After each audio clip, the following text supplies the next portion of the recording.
Hello to everyone. Good morning to the States and good afternoon to Athens. We welcome you to the 50-50 Women on Board's Athens Conversation on Board Diversity. I'm Rania Katerinari, the chair of the Athens event, and I'm delighted to have you all here today to discuss how we can lead the way to gender-balanced boards and to more inclusive corporate boards and cultures in companies. As part of the global conversation, there are 30 events running around the globe right now in 6 countries, namely the US, Canada, Mexico, Spain, the UK, and for the first time, Greece. Today, we will discuss on how much progress has been made in terms of listed companies' boards as a result of new regulation.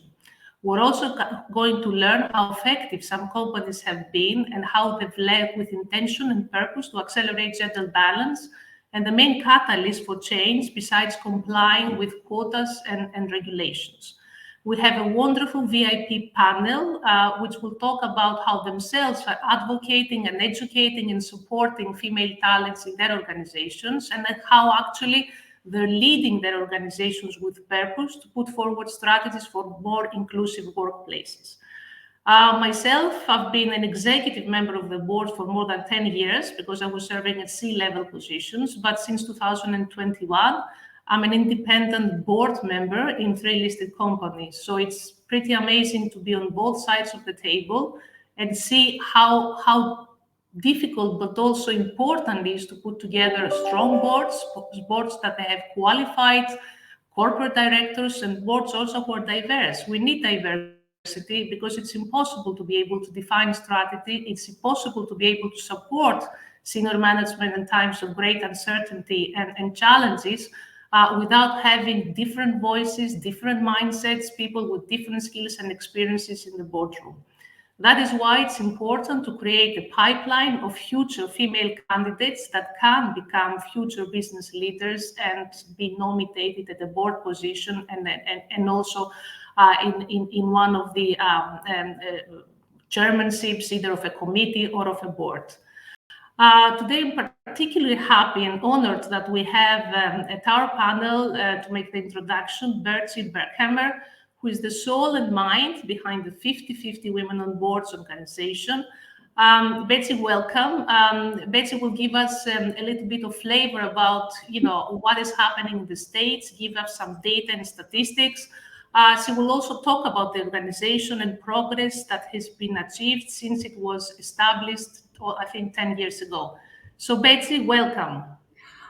Thank you very much, Rania. I'm so pleased to be here in Athens. Actually, I'm not in Athens. I'm in Los Angeles, where our headquarters is, our global headquarters of 50-50 Women on Boards. But this is our first ever event in Athens, Greece, and I am delighted to be here. I have been in Athens before and look forward to coming back in person maybe in the spring or the summer this coming year. So I wanted to share with you a little bit about 50-50 Women on Boards and who we are. We have been you'd say in business, but we're a nonprofit campaign for the last 11 years, since 2010, when the organization was started, to keep track of the number of women on corporate boards in the United States, in the Russell 3000 companies. That's 3,000 companies, which somewhat relates to the Athens 25 index. There are 3,000 companies in the U.S. that are larger than 13 billion. And we have many women on those boards. I'll get to those statistics in just a moment.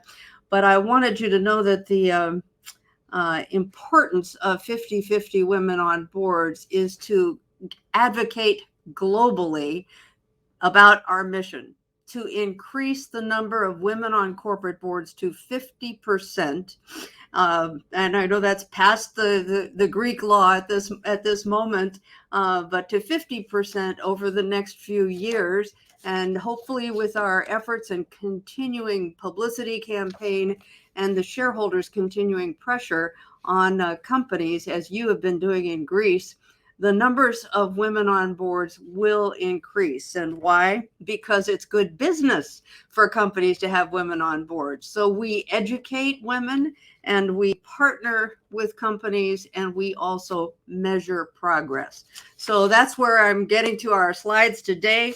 In that quarterly, every quarter and once a year, we produce the research tracking the number of women on corporate boards in the Russell 3000 index. And we work closely with our partner Equilar, which is a research tracking company here in the US. And we analyze the percentage of women on corporate boards, and we also track them by industry sector and by state in the US. So I'm going to share those with you now, where we are in the Russell 3000. We're delighted to report that we have achieved more women on corporate board seats, more board seats held by women this year than ever before in history. So in the US, we've achieved 25.6%. That's the lower bar on this slide. 25.6% of the board seats in the Russell 3000 are held by women. And that's a 3% increase over last year. The gray bar is the figure for last year, and we expect that to continue. That 3% is year over year the greatest impact, the greatest increase we've had over the last 5 years. So things are moving upward in the right direction. Next slide. Thank you. Nationwide here in the US, and many of you have been here or perhaps seeking corporate boards in the U.S.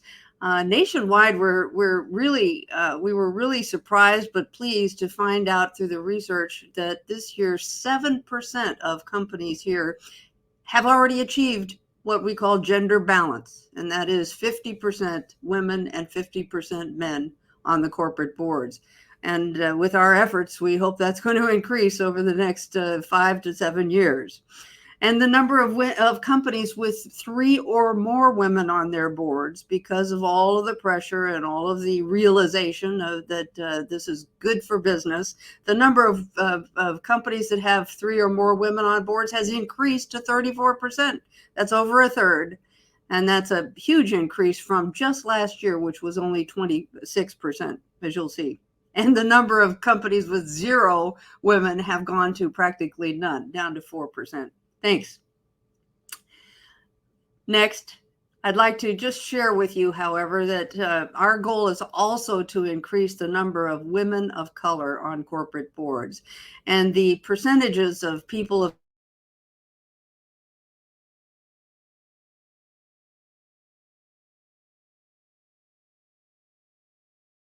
women of color percent, and those are only the seats that are self-identified. So that means that a board member has to record in their profiles and with the SEC that they are a person of color or a specific racial or ethnic background. So we encourage all board members to self-identify so that the tracking can be more accurate, because these figures are based on just 17% of all board members actually self-identifying, and still the numbers are so low. So the last slide, thank you. This again shows the numbers of specific racial and ethnic backgrounds that are extremely low here in the US and around the globe.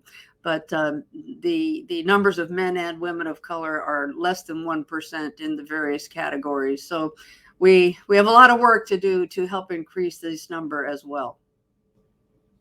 So with that, I want to turn the microphone back over to Rania, and with a compliment to Rania as well, that she took on this challenge of organizing the first ever 50-50 Women on Boards event. And she said, I'll do it. She said, I know that women here in Athens would really, in all of Greece, would really benefit from this. So I'm sure that with the education and the information today, that even more of you will forge your path to get on corporate boards. And thanks very much, Rania. Thank you, Betsy. Thank you very much. I think it's great information and data you have presented. 25% in Russell's 3000, meaning the largest, United States companies, and almost next to 0, boards with no female director. But you will find out in our discussion that Greece is making progress lately. So I'll come to my panel. And I'll say that today I'm very honored and very happy to have 4 women on my panel, which are amazing professionals. They've succeeded in their roles and in their professions, but not only that, they've exposed themselves to very difficult and challenging environments. I dare to say that quite male-dominated environments, and they've assumed senior responsibilities at times of change, time of challenges, time of crisis. 4 out of the 5 women today, including myself, I have to say that we've studied engineering, electrical engineer, computer science, mechanical and nuclear engineering. Vasiliki studied law, but she's the one that led, the Greek corporate governance codes and regulations towards more female directors at board levels. So we have a wonderful panel today with us, and I would ask our panelists just to briefly introduce themselves, starting with Vasiliki Lazarakou, the chairwoman of the Hellenic Capital Market Commission. Vasiliki. Thank you very much, Rania. Good afternoon to everybody. I would like also to congratulate Betsy for this initiative, and also congratulate you, Rania, for bringing this to Athens, because I think it is very important to raise awareness on those issues. So having said that, I want to say that I'm the chair of the Hellenic Capital Market Commission. We were the ones that put forward the proposal for the new corporate governance law on listed companies, and I can go on details after that. I'm also participating in the European Securities and Market Authority as member of the management board and as member of the board of supervisors. And I'm also heading a committee there regarding securitizations. Thank you, Vasiliki. Then I'll move to Maria Rita Galli, because as you understand, also we're a multinational VIP panel. So Maria. Thank you, Rania, and I'd like, of course, to join Vasiliki in congratulating Betsy and yourself for this opportunity and this event. So myself, I'm the nuclear engineer of the group, and I've been working in the oil and gas industry since almost 25 years now. So as Rania said, quite in a male-dominated environment. I've been had the possibility to join many boards as a non-executive around the world, thanks to the job that I've been doing in international business development in the energy space. And more recently, since more or less 1 year, I'm the CEO of DESFA, which is the Greek gas transmission system operator, coming from SNAM, which is the equivalent company, let's say the company in charge of natural gas system, natural gas infrastructure in Italy and many other countries in the world, which is one of the shareholders who participated to the DESFA successful privatization 3 years ago. And I would also really be very glad to express how, let's say, the effort that my mother company, SNAM, is putting on diversity has led to me, myself being here in Greece with this responsibility today. Thank you very much. And then I'll ask Dora to introduce herself, being the chairwoman of the Athens Water and Sewerage Utility. Hi, Rania. Hello, everybody. Thanks to Rania and Betsy for this lovely opportunity to get on this panel today. As Rania said, I am the chair of the board of directors of the Athens Water Supply and Sewerage Company, a public company that serves half of the population in Greece. I'm also a professor at the School of Electrical and Computer Engineering of the National Technical University of Athens. And I also serve as a member of the board of Bodosakis Foundation, one of the most prominent public benefit organizations in Greece. Recently, I've also joined the steering committee of the Hellenic Institute of Advanced Studies, an organization which builds scientific bridges between Greek scientists and their peers around the world, fostering international collaborations to address societal and scientific challenges, including inequality and digitization. I am the computer scientist in the group here, specializing on cutting-edge technologies, cloud computing, IoT, artificial intelligence, and happy to be contributing to this wonderful discussion on gender equality and 50-50 board representation in the future. So thank you, Rania. Thank you, everybody. Thank you, Dora. And last but not least, we have Marina Hatzopoulos, who is somewhere between the United States and Greece. She's an entrepreneur, very active in the startup ecosystem, and also chairwoman of the Levitronics board. So Marina, please introduce yourself. Yeah, thank you so much. And I'm sorry we're not meeting in person. I happen to be in Athens right now, so it would have worked out great. I was a co-founder of Z Corporation, an early leader in 3D printing out of MIT, which we grew and sold. And since that time, I've been on corporate boards, small private as well as large public boards, and then have also gotten involved with the Greek tech startup ecosystem. So doing a little bit of angel investing and also helping trying to build a bridge between Greece and the United States, which has such a rich startup ecosystem, to try to help entrepreneurs that are trying to expand out of Greece to make those connections to network for potential suppliers, investors, customers, and that sort of thing. So that's Hellenic Innovation Network, which is an outgrowth of MIT Enterprise Forum Greece. So very happy to be here. Thank you, Marina. I think we'll start our discussion with starting with regulation. As you know, the issue of listed companies' board diversity continues to intensify, and public companies are expected to lead the way. As we heard, California was the first state in the United States to introduce a minimum level of female directors at boards. NASDAQ is putting more and more requirements for companies which are going to do IPOs and listings in the stock exchange. And also gradually other states in the United States are bringing forward regulation for more diversity, either gender or ethnic or racial. In Europe, probably you all remember the example of Norway, which back in 2006, introduced the 40% quota for listed companies. And I think since then, probably they've exceeded by I don't know, 40, 45% this quota. This example has been followed by other European countries. Obviously, the Nordic countries has made most of the progress, but also France, the UK, and Italy. I think they're pretty high in the index of diversity.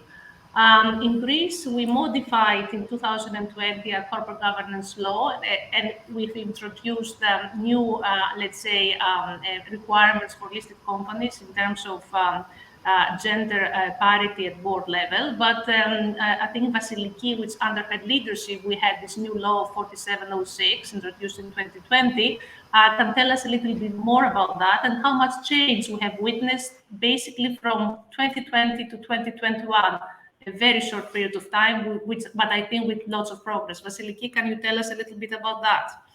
Yes, Anya, this is true. We had a lot of progress. The law was enacted back in July 2020 and came into force in July 2021. So it gave 1 year transitional period for the companies to be in a position to implement the corporate governance law. So this specific law was put forward by the Commission in order to, let's say, tackle all the existing problems until then, and it tried to see how they can modernize the framework regarding the listed companies in general. So one of the issues that was introduced with this, one of the clauses that was introduced in this law was a specific clause about the quota for the underrepresented sex, as we call it, which is the women, of course. And it was providing a 25% obligation to have, let's say, representation in the boards. So that happened back in 2020. The companies had, as I said, 1 year. So fortunately, I have to say that the vast majority of the Greek companies, of the Greek listed companies, have complied with this specific obligation. So we only have a few exemptions of companies which have not yet complied. I would say more for procedural issues. So we're expecting them to comply within the next months.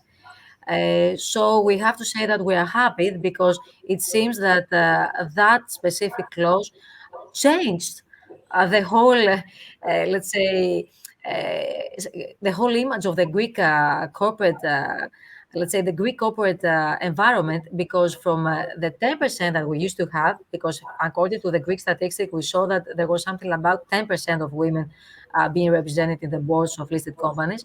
And now we have around 25% because we managed to reach this 25%. And we are very happy because that happened in only 1 year and with an acceptance from the market, although at some point maybe that was criticized. However, it seems that at the end they followed the specific clause, and now we have boards of 25%, which was the amount, the percentage that was let's say adopted. Now, I can give you more details if you want, which are very interesting. But before I say something about the details and the numerical data, maybe I want to also mention something else. Right now, the discussion in Europe and in the whole country, in the whole, sorry, in the whole world, it starts, let's say, being more hot about the ESG issues, environmental, social, and governance issues. And the social dimension, the social criterion, is also related in a way with the issue of equal treatment of women, because it embodies it incorporates this issue of equal treatment of women. So for Greece, that was the right momentum to have a clause like that, because the ESG, you see, it's number one in the agenda, not only of the regulators, but for everybody. So it is very important that we have taken steps to this direction.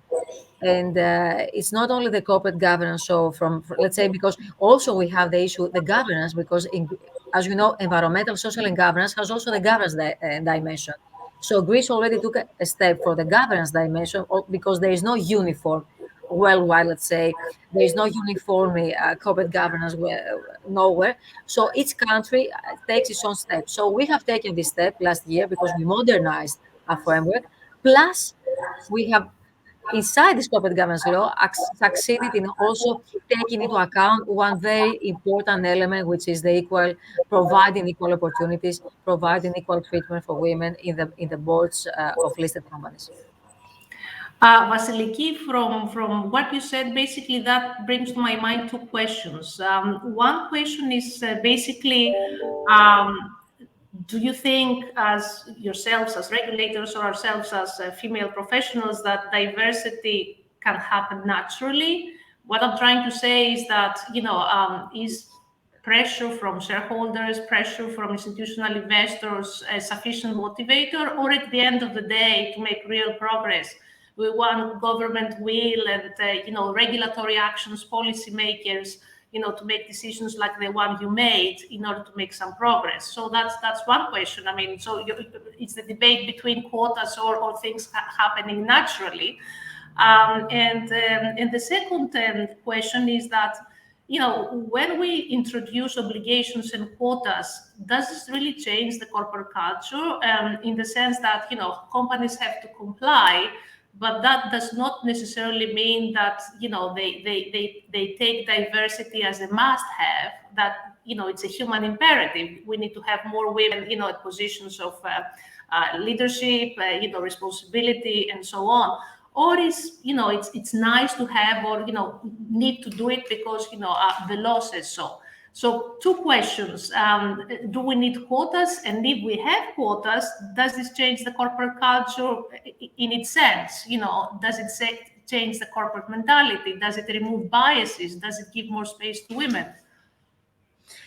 So I have to say that the first question you asked me, Rania, was one of the questions, was one of our dilemmas when we discussed about this in the board of directors of the commission, and we wanted to see whether we're going to put forward and this specific clause. So actually, yes, it was a dilemma, because we could either leave it to soft law, to the corporate governance, let's say, rules of listed companies, without having this in the law, or having it in the law. So we decided to put it in the law, and not for any other reason, but because we believe that maybe changes like that, if you want to succeed in having them in a speedy way, you need to you need to put it through the laws. Ideally, I am one of these people that would believe that ideally, I would like the societies to take advantage of the other 50% and try to see how they can leverage all this, the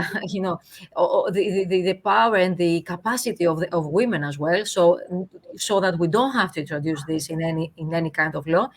But because in reality, this is not always the case, and we saw that in other countries as well, that they had introduced these specific laws, they succeeded in changing the corporate environment and having more women on board. We decided that would be maybe the way to go forward.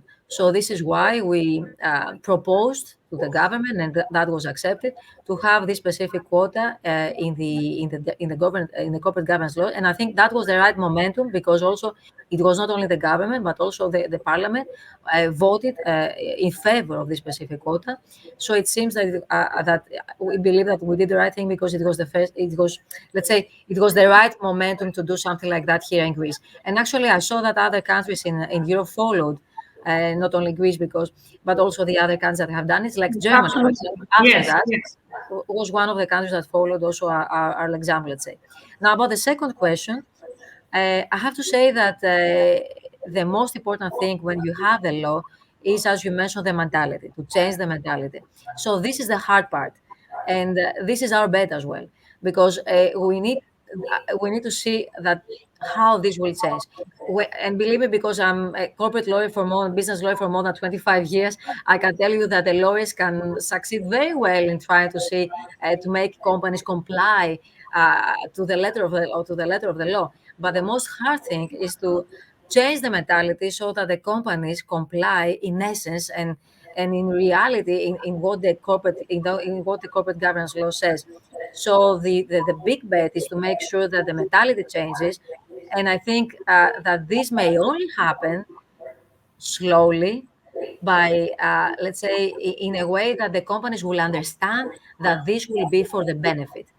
As soon as they realize that everything that is done for the modernization of the whole framework is for the benefit, as soon as they realize that having women on board, uh, but not any woman, but women that have expertise and women that can, let's say, contribute with their insights in the business of the company, then I think that the mentality will change and that this will be accepted in general. And then in some years, we will not speak about quotas. At least this is my vision, not to speak about quotas in the future, to have it such a natural thing to have women and men in board without having to discuss about, 25% or 50%. I think the goal would be to have a 50% and have very well represented both women and men in boards.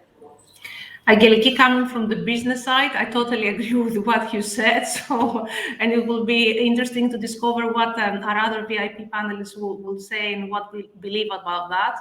As a last question, I would like to ask you, boards are very important and boards set the tone at the top, whether it's about diversity, strategy, ESG, and so on. Let me reverse your role. So you're the regulator. You have introduced a corporate governance framework and corporate governance codes around best practices. But, let's assume you're the CEO, the chairman of a board. What would be the 3, 4, 2, 3, whatever, priorities you would do in terms of improving the corporate governance of your company, improving the board functioning, and overall, applying best practices? What you would do as a chairman of the board?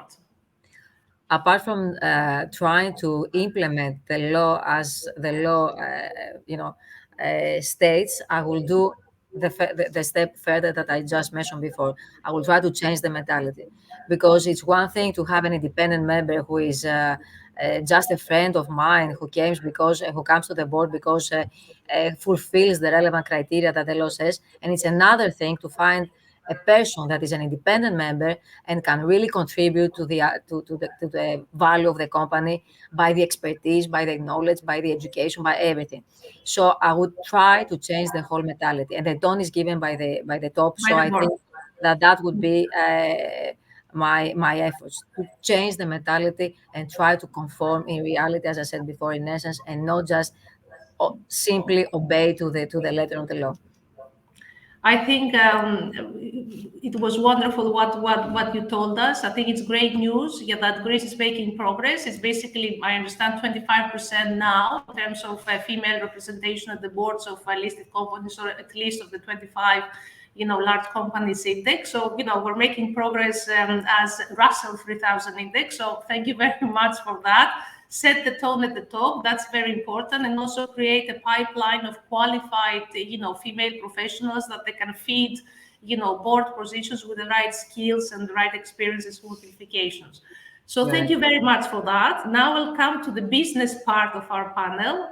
I'll start with Maria Ritagalli. Maria, Betsy talked about, partnerships at the global conversation. So yourself, do you think there is an opportunity for companies to partner in order to develop diversity and inclusion best practices? Yourself, you have worked in the oil and gas and energy sector. You have worked cross borders, different cultures for international companies.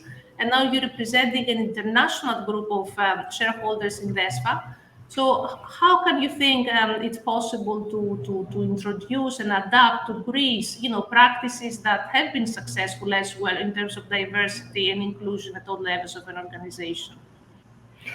Well, Rania, for sure, let's say experience in which, so the possibility of bringing in a company experience coming from different countries and different, let's say, also corporation is something that increase, let's say, the debate and enhance the possibility of, let's say, fostering development and inclusion. Consider the case of DESFA. It's a company that has moved from a public company to a private company with 3 international shareholders. And so today, apart from talking about, of course, in the diversity in terms of gender diversity, but we are exposed to different culture, having shareholders which are Italian, Spanish, Belgium, but also a company that now starts operating outside Greece with our recent transaction in Kuwait. So let's say the concept here for me is how we can leverage on the experience and what has been done in other countries also to enhance the diversity and the female role in the Greek corporations. I can, let's say, share my experience that I can tell that, for instance, the company I come from, Snam, has invested a lot in diversity and inclusion. And this, of course, started with, as was mentioned before, the perspective of ESG. So the social and the governance angle. And as part of the ESG commitment, the company has launched a couple of years ago in 2020, a diversity and inclusion policy, which not only set, of course, general guidelines, but has been translated in a more mandatory commitment, because the company has modified its bylaws, introducing a 50% representation of women in the board according to the bylaws. So this is not an external regulation. This is something that the company has volunteered to do and transform it into a mandatory commitment for itself, because this is the recognition that, let's say, diversity is an added value. Diversity is a business lever where, let's say, increasing the diverse point of view in the board enhance the quality of the debate and therefore the governance of the company. What we are doing, of course, let's say we need to adapt ourselves to the Greek reality, but this is already a very good starting point, let me say, because what I found in DESFA is that there is a very high representation of women. Maybe not yet at the senior management level, but I'm working a lot in order to bring it to the senior management level. But there is a very high degree of women with STEM, with the scientific and technology degrees, which, of course, in our sector, in the energy sector, but also in a world which is moving toward technology more and more, is an important, let's say, starting point to be able to grow through the ladder of a corporation. We have also recently approved our ESG strategy, and of course, as part of our S, we have a very strong commitment of working in increasing the female participation to the management of the company, reducing and eventually, of course, avoiding any pay gap. And something which I strongly believe is that, let's say, we need to work not only at the board level but inside the company to make sure that we have qualified women that have the know-how, they have the skill, have the competencies to be able to grow and acquire growing responsibility roles up to the board of directors, of course. And this goes down even at the level of education. I think we have the duty to start fostering, let's say, education toward, let's say, business and STEM, let's say, kind of education for young female students, avoiding bias and making sure that they grow with the skill and the competencies that will make them real contributor into the board of companies. Thank you so much, because what you mentioned, I suppose, is very relevant also to the Athens water assurance utilities, and also, myself from the past at PBC, because there are public companies, utilities, which are, becoming more private and more extrovert and more sort of modern in terms of how they're managed. So I'll come to Dora now, and I think we all agreed that ESG has to be linked to the strategy, and that boards need to spend more time and resources on ESG oversight. And also that part of this dialogue on board level is how to develop more talent and more diverse talent, and make sure that, equal opportunities are within the organization in terms of hiring, promotions, trainings, and so on. Now, for ADAP, the water utility, which is listed, and it goes without saying that ESG is very important. Dora, what kind of strategies and management practices are you putting in place to make sure that your talent, your female talent, is utilized and is being promoted? Because it happens to be in most cases that women in public companies or utilities are stuck somewhere in their mid-careers, and it's more difficult to get promoted to higher levels of responsibility. Yes, Rania, thank you. Well, as you said, environmental and societal challenges are in the DNA of ADAP. Like, ADAP is a company that supplies and manages the most important natural resource, the water. So our mission is to provide our customers with excellent quality water at an affordable price, and support and protect the environment, and contribute to the goals about the resilience, climate change, and energy efficiency. But also representation and inclusion has been in the center of ADAP's purpose and values. And so ADAP has managed to support women to rise to leadership positions within the company. So although we only have 31% women employees, we have 80% of women in higher management roles, which is a surprising percentage, a very big success in equality and gender diversity. And women are leading in the company the most strategic divisions, such as, for example, our big 800 million investment of the company to extend its customer base to the east part of the metropolitan area, which it means reaching out to another 500,000 almost new customers. So this big project is led by a woman director, but also the CFO of the company is a woman. The head of the digital transformation is a woman. The head of customers division is a woman. HR. So we have 80% leaders in higher level management positions that are women. But the question is, how do you do that? How do you achieve high level of diversity Yes. in the board? Like, so just um, uh, how do you turn diversity also as a driver towards performance? To do that, you have to have a systematic approach. So representation of diverse talent and the focus on advancing diverse talent in executive management and technical roles is, of course, the first step. Create the pool of people to promote. But then to do that, it is very important to strengthen leadership accountability for inclusion, which means emphatically hold all leaders accountable for inclusion. And this is a very important dimension. Also, uh, one has to enable equality of opportunity through fairness and transparency.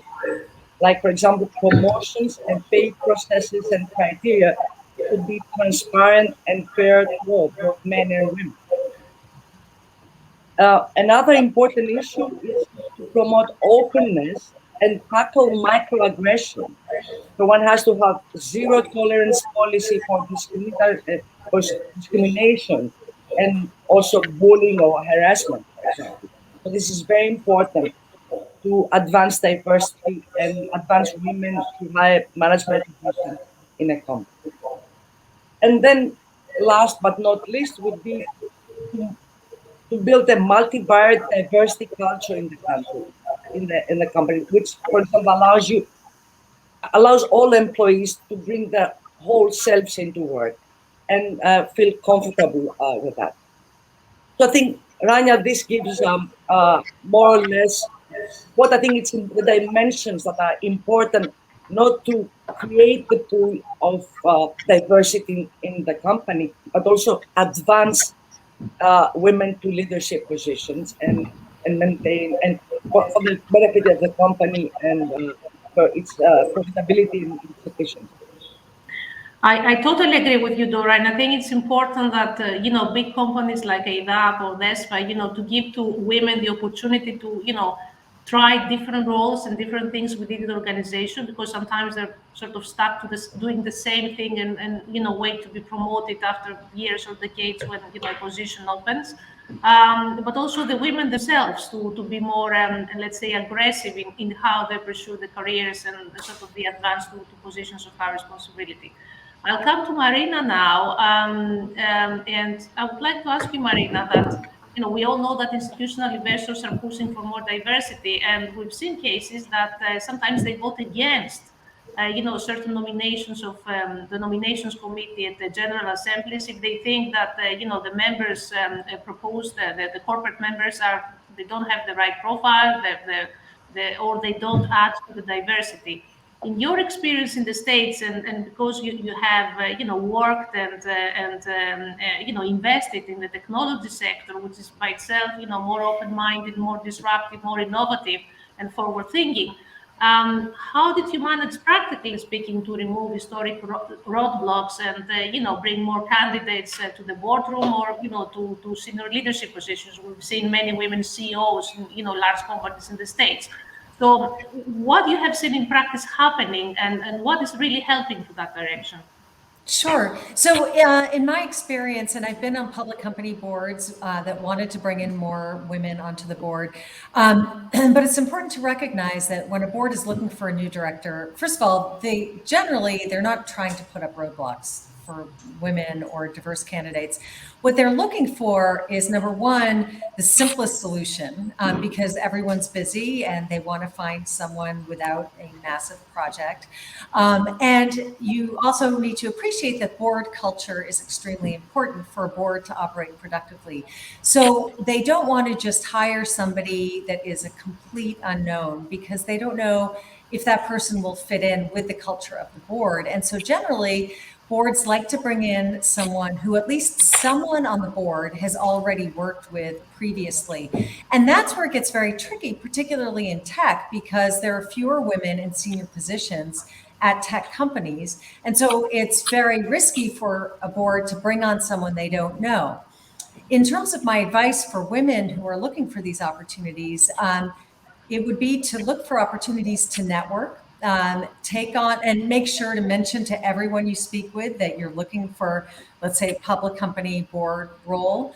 And also to take on smaller boards or even nonprofit boards.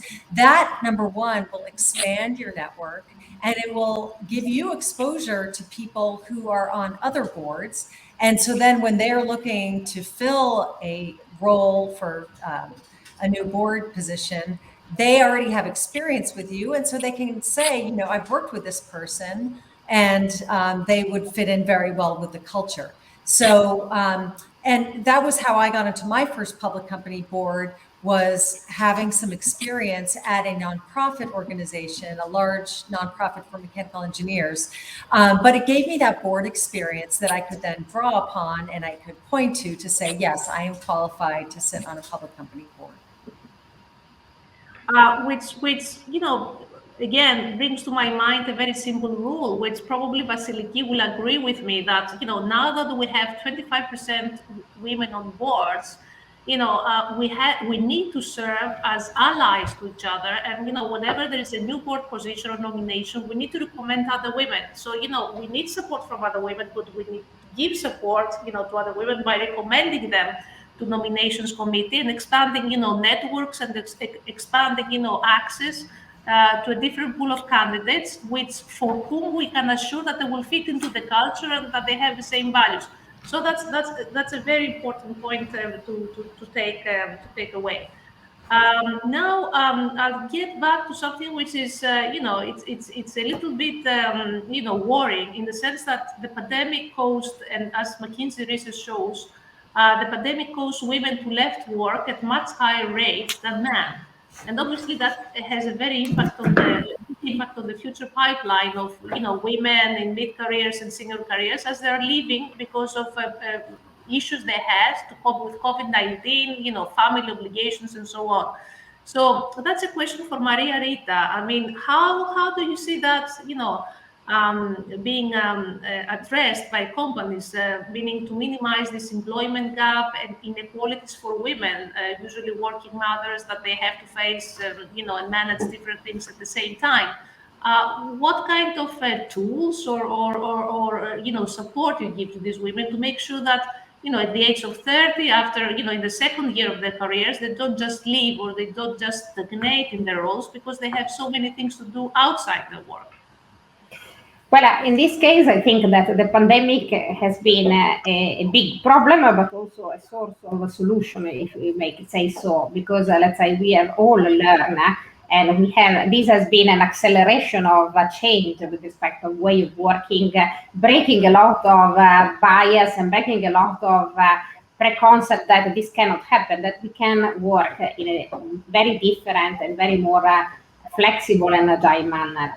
the concept is not, let's say, how many hours you spend inside your office, but which is the result you deliver. And so, let's say, working on maintaining and introducing more and more flexible ways of working and retaining what we have, let's say, been forced to do during the pandemic, also to use remote tools, to use flexibility, to work wherever we can, is something that I think will be very important also to enable women to continue their career also when they have really to juggle between so many different burdens. So flexibility and retain this flexibility and fight against this cannot be done is something that I think we need to put in place in order to support and favor women growth, which is through the ladders of big organizations. Also investing on paternity leaves. Let's say again, I understand that this might not be yet mature in Greece, but I think that fostering paternity leave and also from the companies offering to the fathers possibility of extended paternity leaves is another instrument that enable, let's say, young parents to share let's say, the commitment to share the duties during the initial, let's say, when the kids are in a young age. And again, really, the message very much depends on us and our behaviors. I think that, let's say, if you have a promising and talented manager, and this promising and talented manager is going to be promoted, and simply tell you, I'm expecting a child, no problem. You are going to promote her equally, because this is really giving the right signal to the organization. So I think that behaviors and culture are important as much as instrument, but instrument like flexibility will pave the way to a more, let's say, inclusive approach. I think flexibility is very important, and more it becomes apparent that companies and senior management needs to give this flexibility to younger working mothers and female professionals. So thank you for that. I'll come back to Dora now on another subject which is very sort of at the top of the agenda of discussions today, which is about digital transformation. So Dora, apart from chair of the ADAP, you're also a professor of computer science. So, we talk every day, I suppose, for artificial intelligence, IoT, machine learning, and so on. We're putting digital transformation, and especially after COVID, on top of the agenda of most of the boards, especially, in sectors like utility and overall in business today. So how confident are you that we're having enough women with let's say technical engineering capabilities, women who are studying STEM, science, technology, engineering, and maths?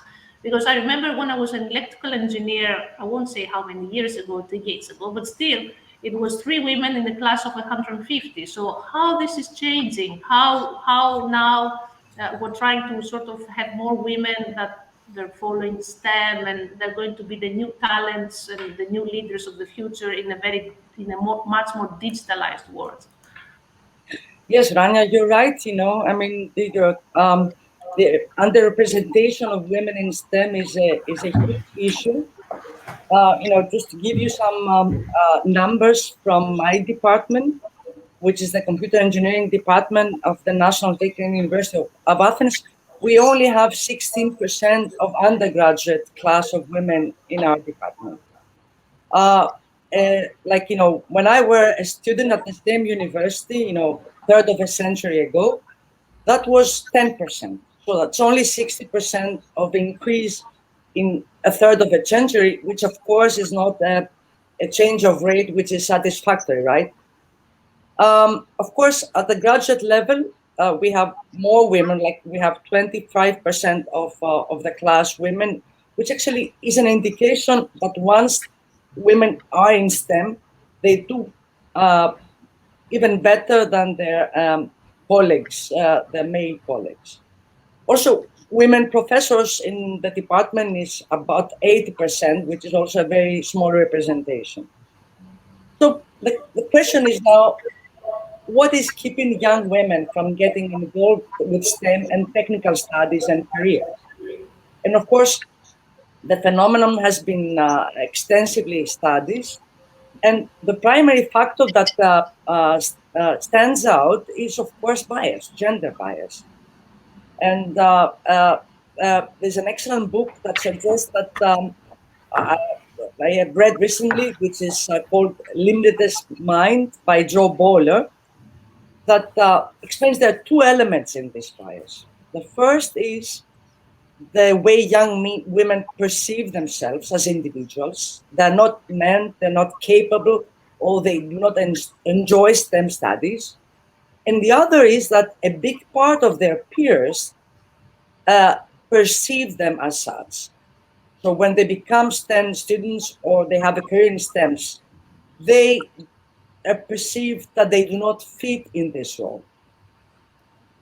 So even if a woman has a talent in STEM and enjoys and work in the Pacific area, she experiences what these psychologists call fear of identity.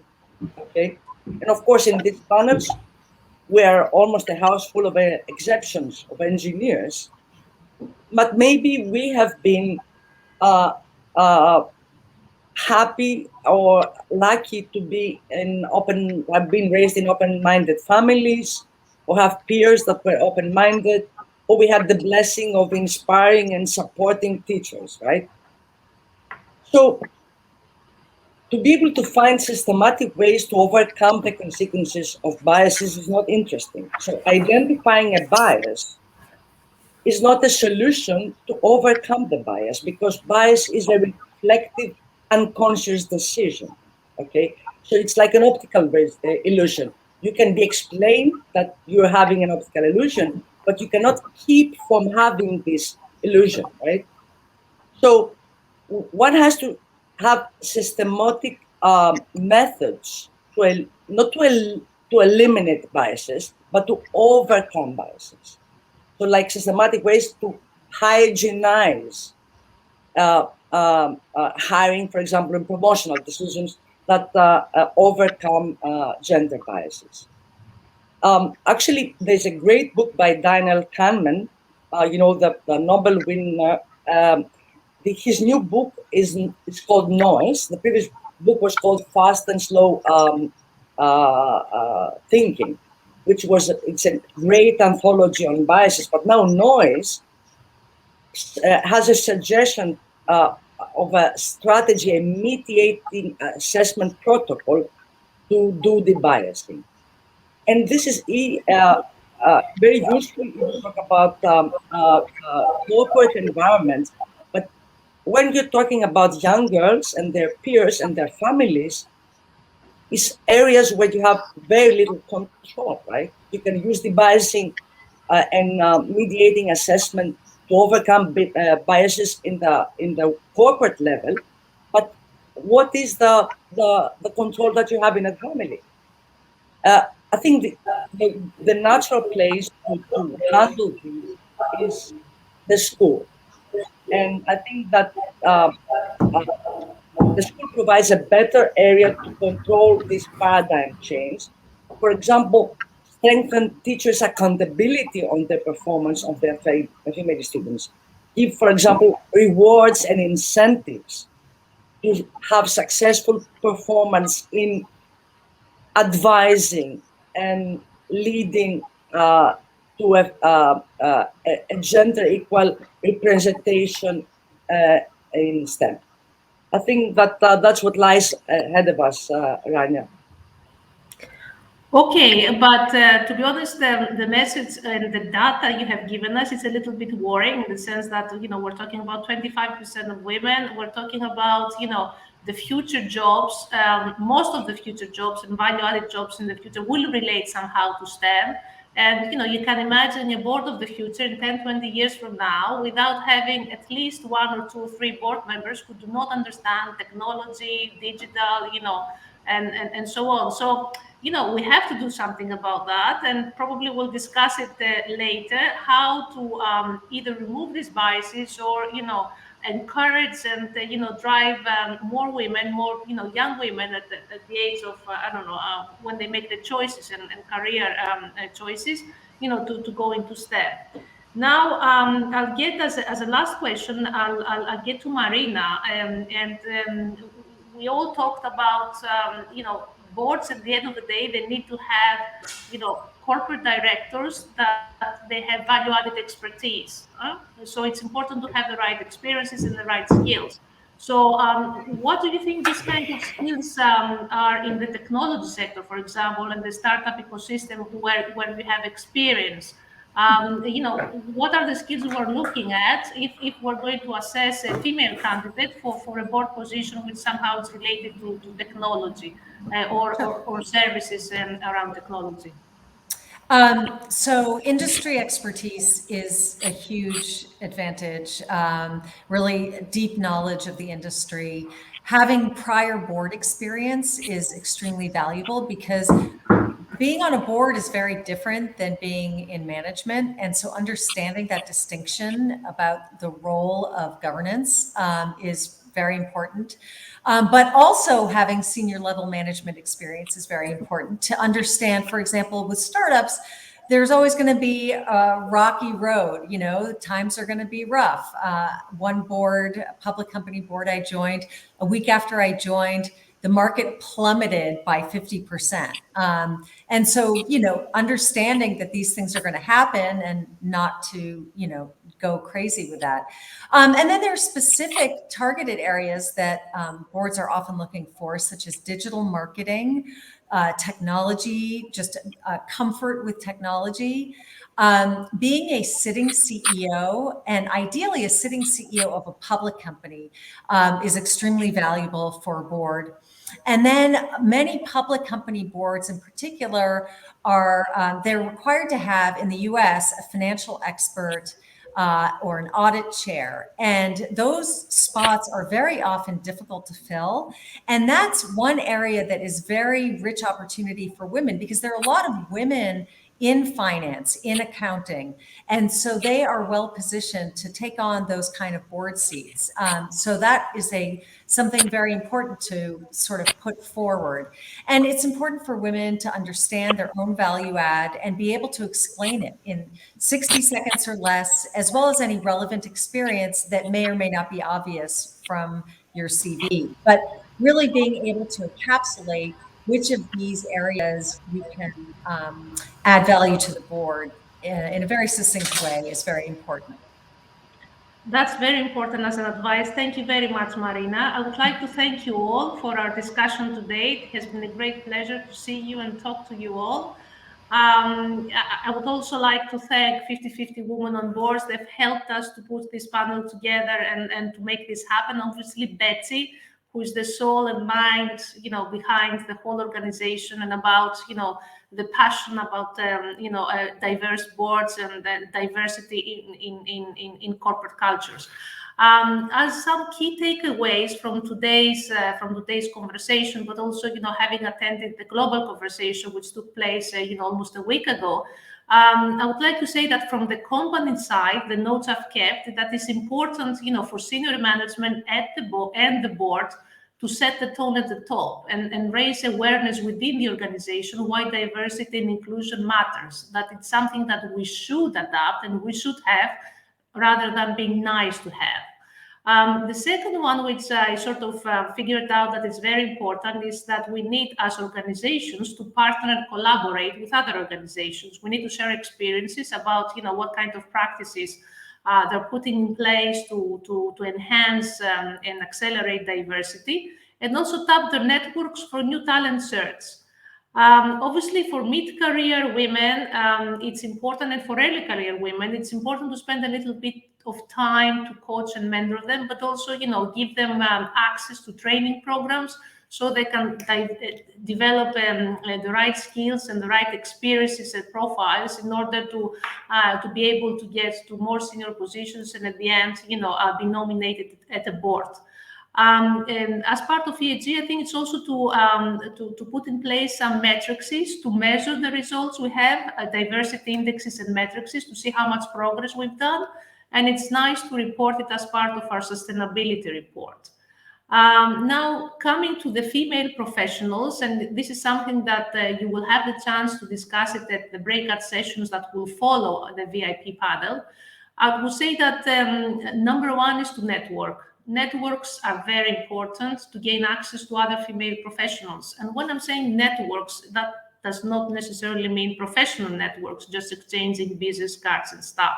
Above all, it's human networks. It's meeting other women, getting inspired from them, exchange experiences, get help, but also provide help. We talked about that it's very important that we help each other, and each one of us serve as an ally to the other. So networks, we're talking about human networks and gaining, sharing, examples and experiences with other women. For women, it's also important not to be afraid to get exposed to new experiences within an organization. They have to try new roles. They have to stand up for themselves. They have to sometimes, challenge when it comes to promotions. And overall, they need to raise their profiles within the organizations. When it comes to boards, whether being a woman or a man, it doesn't really matter. We need to make sure that we understand what corporate governance is about. We cannot ask to join a board if we don't understand what's the role of the board. What's the role of the executives and the non-executive members? What's the role of the committees? It's very important to understand the basics, but also, the kind of contribution that the corporate director can bring to a board, because this will make us being more, let's say, proactive in the kind of skills we're developing, but also, when we get to an interview, we can really, promote ourselves and talk about the value proposition we can have in contributing to the best functioning of a board.